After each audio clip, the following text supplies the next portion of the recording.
नमस्कार, मैं रचना शर्मा चढ़ती कला टाइम टीवी देख रहे सभी दर्शकों का स्वागत करती हूं। आप देख रहे हैं हरियाणा के समाचार।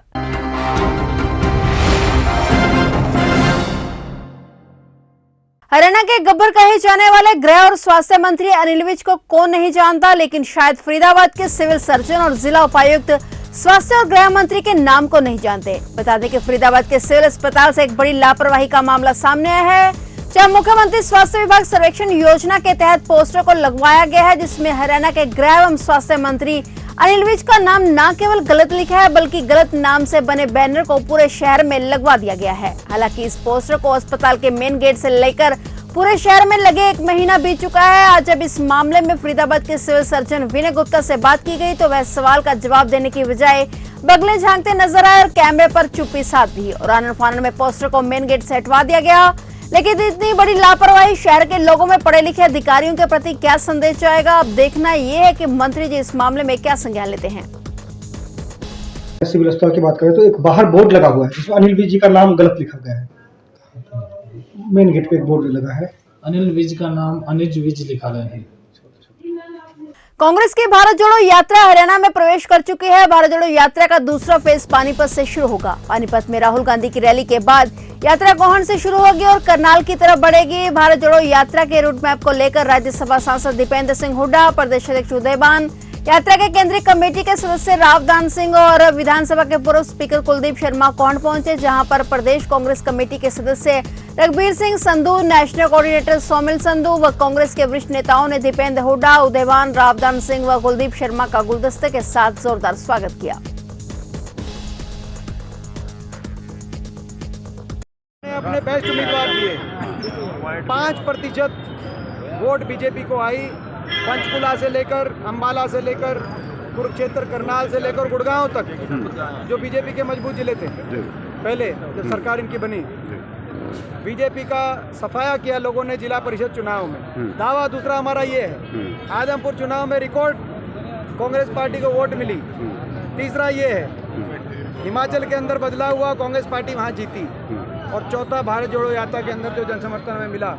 इन सभी जो मैं समझता हूँ पिछले 1 महीने में चारों बातें हुई हैं, इन सब को लेकर भाजपा में खलबली है, आत्ममंथन हो रहा है, चर्चाएं चल रही हैं। मुख्यमंत्री जी को जवाब देना पड़ रहा है कि नहीं, मैं नहीं हटूंगा, मैं ही रहूंगा। करनाल में ही बोला उन्होंने।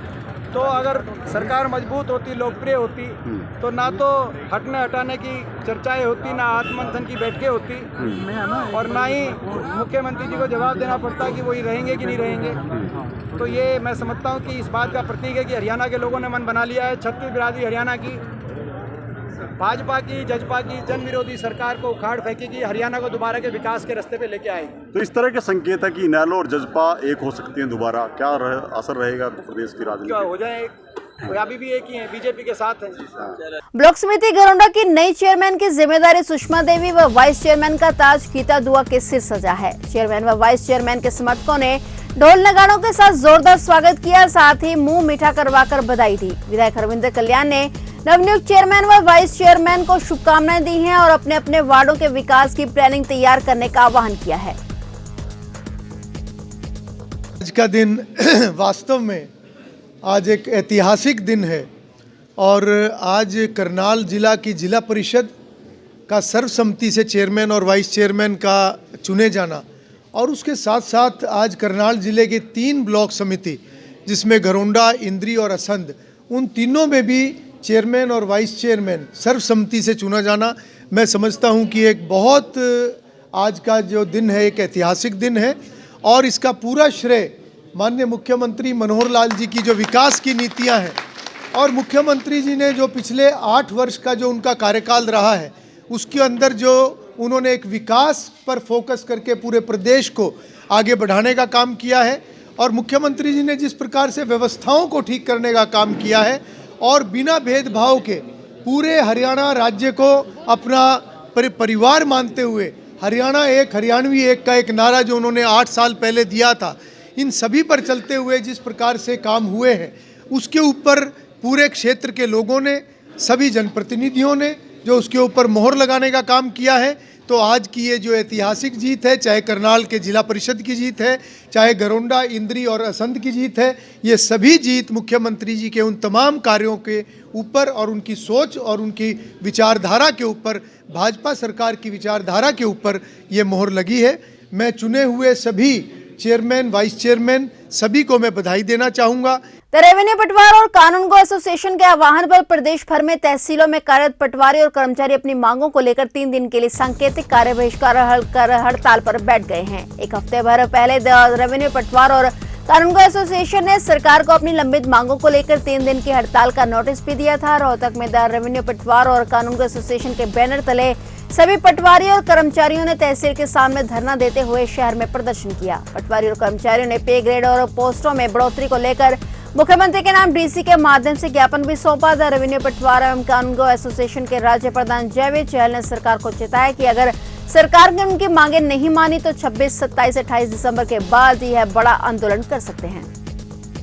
सरकार अगर हमें बुलाती, टेबल वार्ता करती और हमारी समस्या का समाधान करती तो हम ये रोष प्रकट करने की हमें जरूरत ना पड़ती। हम खुश नहीं हैं क्योंकि जनता को बड़ी भारी तकलीफ का सामना करना पड़ता है और वो तकलीफ, काम का बोझ हमारे ऊपर ही बढ़ेगा, हमने ही दूर करनी है। लेकिन हरियाणा सरकार ने सुध नहीं ली तो हमने इस आंदोलन के मार्ग का जो है रास्ता ये चुनना पड़ा है और ये 26, 27, 28 3 दिन हमारा जारी है पूरे हरियाणा भर में। और इसके में हमारे नंबरदार, हमारी वसीका भी हमारे साथ हैं। सरकार अगर नहीं बात हमारी सुनती है, संज्ञान नहीं लेती है तो हो सकता है इस कार्यक्रम को हमें मजबूरन आगे भी बढ़ाना पड़े। बढ़ा सकते हैं, भूख हड़ताल पर भी उतर सकते हैं। पूरे सप्ताह पिछले काली पट्टियाँ बांधी हैं। अगर नहीं सुनाई हुई जी तो भूख हड़ताल आगे 26, 27, 28 को हमने कार्य बहिष्कार किया है और अगर सरकार नहीं बुलाती है तो फिर हम इस कार्यक्रम को आगे बढ़ाने पर विचार करें। जिला यमुनानगर के पटवारियों व कानूनगो ने अपनी मांगों को लेकर लघु सचिवालय के सामने अनाज मंडी गेट पर धरना प्रदर्शन कर जिला उपायुक्त को ज्ञापन सौंपा। इस मौके जिला पटवारी एवं कानूनगो एसोसिएशन के जिला प्रधान रामफल ने कहा कि पूरे प्रदेश के सभी जिलों में पटवारी और कानूनगो अपने अपने जिलों में धरना प्रदर्शन कर रहे हैं। उन्होंने कहा कि पिछले कुछ वर्षों में सरकार ने उनके वेतन का ग्रेड नहीं बढ़ाया है, जिसको लेकर प्रदेश के नेताओं ने सरकार से मांग भी की है और इसके बावजूद सरकार ने आदेश जारी नहीं किए हैं। उन्होंने कहा कि उप मुख्यमंत्री दुष्यंत चौटाला, जो कि राजस्व विभाग के मंत्री भी हैं, उन्होंने मार्च में वायदा किया था कि इस वित्तीय वर्ष 2022 से वेतन का पे ग्रेड बढ़ा दिया जाएगा, लेकिन ऐसा नहीं किया गया। उन्होंने कहा कि अगर जल्दी उनकी मांगों को नहीं माना गया तो सड़कों पर उतरकर आंदोलन करना पड़ेगा।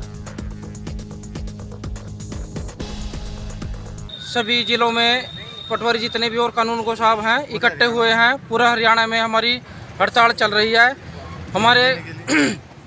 हमारे जो राज्य के प्रधान हैं उन्होंने भी कई बार सरकार से रिक्वेस्ट की और हम कई सालों से लगातार सरकार से यही मांग करते आ रहे हैं कि हमारा पे ग्रेड बहुत कम है, जिसको बढ़ाया जाए, लेकिन उसके बाद भी हमारी मांगों को अनसुनी कर देते हैं। और अब की बार जो मार्च 2022 में दुष्यंत चौटाला जी राजस्व मंत्री जो हमारे डिप्टी सीएम हैं, उन्होंने भी वादा किया था कि हम आपकी आने वाले वित्त वर्ष में इस अप्रैल से ही आपको तनख्वाह बढ़ा कर देंगे। आपका जो पे ग्रेड है उसको, आपके पे ग्रेड को बढ़ाएंगे, लेकिन हमारा जो पे ग्रेड है वो सबसे कम है।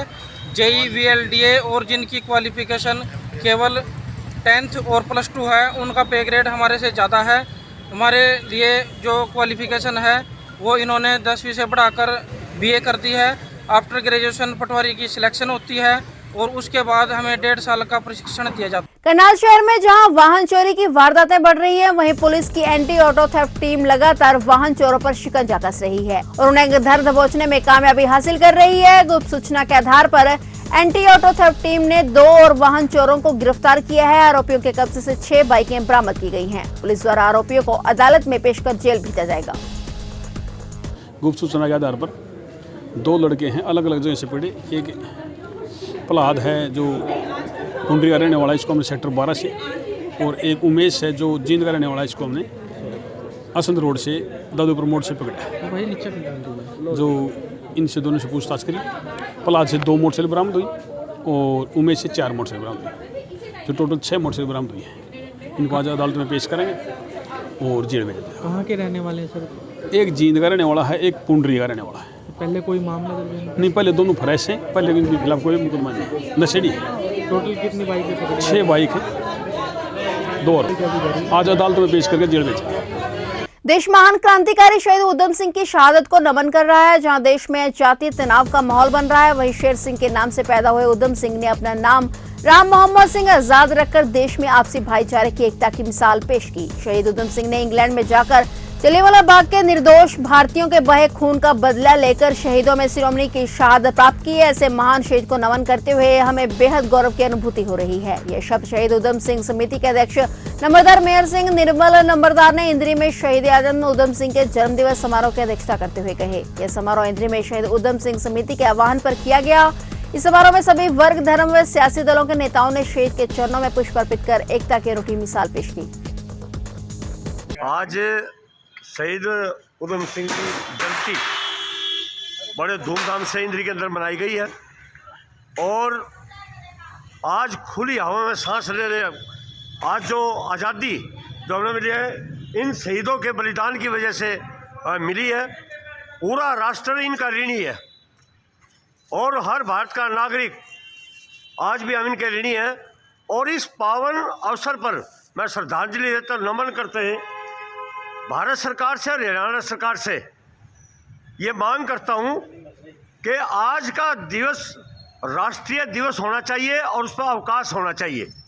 ये मैं भारतीय किसान यूनियन की तरफ से, अपनी ओर से और सभी की ओर से ये मांग करता हूँ कि इसको एक अच्छे दिवस का दर्जा दिया जाए और सार्वजनिक राष्ट्रीय अवकाश इसमें घोषित करे सरकार।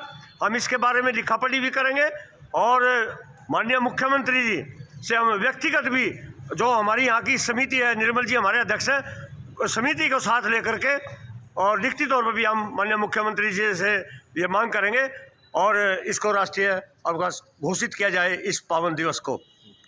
जहां पूरी सिख कौम व भारतवासी गुरु गोविंद सिंह जी की माता गुजरी व छोटे साहिबजादों की लसानी शहादत को याद में स्थान स्थान पर कार्यक्रम आयोजित कर रहे हैं, वहीं इंटरनेशनल सिख फोरम की ओर से भाई मोती मेहरा को श्रद्धांजलि देते हुए सेक्टर 32 की झुग्गी झोंपड़ियों में दूध व बिस्किट का लंगर लगाया गया। इंटरनेशनल सिख फोरम के सह अध्यक्ष प्रितपाल सिंह पन्नू ने बताया कि जब माता गुजरी जी व छोटे साहिबजादों बाबा फतेह सिंह व बाबा जोरावर सिंह को सरहद के ठंडे बुर्ज में कैद किया गया था तो उन्हें खाने व पीने के लिए कुछ नहीं दिया गया। बुजुर्ग माता गुजरी व 7 और 9 साल के साहिबजादों के भूखे प्यासे ठंडे बुर्ज में कैद होने की बात सुनकर गुरुजी के श्रद्धालु सिख मोतीराम ने उन्हें दूध पिलाने का संकल्प लिया और अपनी पत्नी के गहने व घर में मौजूद धन आदि को बेचकर पहरेदारों को देकर उन्होंने अपनी जान पर खेलकर गुरु परिवार को दूध पिलाने की सेवा की। इस बात का पता वजीर खान को लगते ही उससे गुस्से में भाई मोती मेहरा व उसके पूरे परिवार को कोहलू में पीटकर शहीद कर दिया। ऐसे महान शहीद की याद मनाते हुए इंटरनेशनल सिख फोरम ने सिख संगत के सहयोग से यह लंगर लगाया है।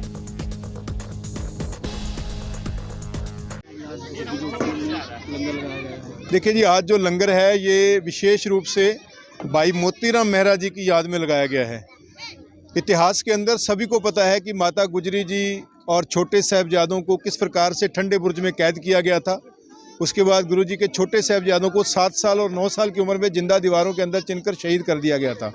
लेकिन ये शायद बहुत कम लोगों को पता होगा कि जब उनको ठंडे बुर्ज में रखा गया था, जो हड्डियों को गलाने वाली सर्दी थी, उसके अंदर उनको जो है बिना किसी कंबल, बिना किसी रजाई के ठंडे बुर्ज में कैद किया गया था।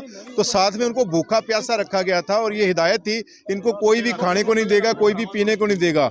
मकसद ये था कि ये डर के मारे जो है और भूख प्यास से तड़प कर जो है मुसलमान बनने के लिए तैयार हो जाएं। लेकिन उस समय भाई मोतीराम मेहरा जो गुरु जी करके श्रद्धालु थे, सरहंद में रहते थे, उन्होंने ये निश्चय किया कि मैं गुरु करके बच्चों को, गुरु साहब के साहिबजादों को दूध पिलाकर आऊँगा। उसने अपना सारा सोना और जो धन उसके पास था वो पहरेदारों को देकर उनसे ये परमिशन मांगी कि ये सारा सोना तुम रख लो, ये सारा धन तुम रख लो, मेरे को गुरुजी के बच्चों को दूध पिलाने के लिए जो है वो सेवा दे दो। तो पहरेदारों ने वो सोना और धन रख के उसको दूध पिलाने की इजाज़त दी। उसने जाकर उस सर्दी के अंदर, जब गुरुजी के बच्चे ठिठ रहे थे सर्दी के अंदर, भूखे प्यासे थे वहाँ माता गुजरी बुजुर्ग माता के साथ, तो वहाँ उनको जाकर दूध पिलाया। 2 दिन उसने पूरे दूध की सेवा की। बाद में जब ये बात वजीर खान तक पहुंची, उन्हीं पहरेदारों ने बाद में गद्दारी करके वजीर खान को बता दिया, तो भाई मोतीराम मेहरा को पूरे परिवार समेत, उसको, उसकी धर्मपत्नी, उसके बच्चों को, पूरे परिवार को जिंदा कोल्लू के अंदर, जैसे कोल्लू होता है जिसमें आजकल हम गन्ने का रस निकालते हैं या और किस प्रकार की चीज़ें होती हैं, उसी कोल्लू के अंदर पीड़ कर जो है पूरे परिवार को शहीद कर दिया गया। तो जहां आज हम जो है माता गुजरी जी और छोटे साहिबजादों की शहादत का पर्व मना रहे हैं, पूरा देश मना रहा है, उसी समय भाई मोतीराम मेहरा जी को याद करना जो है बहुत ज़रूरी है, जिन्होंने जो है अपने पूरे परिवार की शहादत इसलिए दी ताकि वो गुरु साहब के बच्चों को दूध पिला सकें। तो उन्हीं की याद में आज यहाँ झुग्गी झोपड़ियों में गर्म दूध पिलाकर और बिस्किट की सेवा करके इंटरनेशनल सिख फोरम और सारी साध संगत द्वारा मिलकर जो है ये सेवा की जा रही है, ताकि उस महान शहीद मोतीराम जो कश्यप बिरादरी से, उनको भी हम लोग याद करें। रायपुर रानी में स्थित राजकीय आदर्श संस्कृति वरिष्ठ माध्यमिक विद्यालय के परिसर में समग्र शिक्षा के तहत सेफ्टी एंड सिक्योरिटी विषय पर 2 दिवसीय ऑनलाइन प्रशिक्षण कार्यक्रम शुरू किया गया। इस कार्यक्रम का शुभारंभ प्राचार्य सरोज देवी ने मां सरस्वती के सम्मुख दीप प्रज्वलित करके किया। प्राचार्य सरोज देवी ने जानकारी देते हुए बताया कि शिक्षा विभाग के निर्देशानुसार सेफ्टी एंड सिक्योरिटी कार्यक्रम के तहत 45 अध्यापकों को विद्यालय सुरक्षा के टिप्स दिए गए और कोरोना के बचाव से लेकर साइबर सुरक्षा तक विशेषज्ञों ने बारीकी से प्रकाश डाला। कार्यक्रम का मुख्य उद्देश्य अध्यापकों व छात्राओं में आपसी तालमेल को बनाना था। आज हमारे विद्यालय में है सिक्योरिटी एंड सेफ्टी के रिगार्डिंग है ट्रेनिंग है और ये 2 दिन तक ही चलेगी। इस कार्यक्रम के तहत क्या क्या क्यों चलाया गया आखिर ये कार्यक्रम? जैसे कि कोरोना टाइम में है, टीचर और बच्चों के बीच में बहुत गैप आ गया है।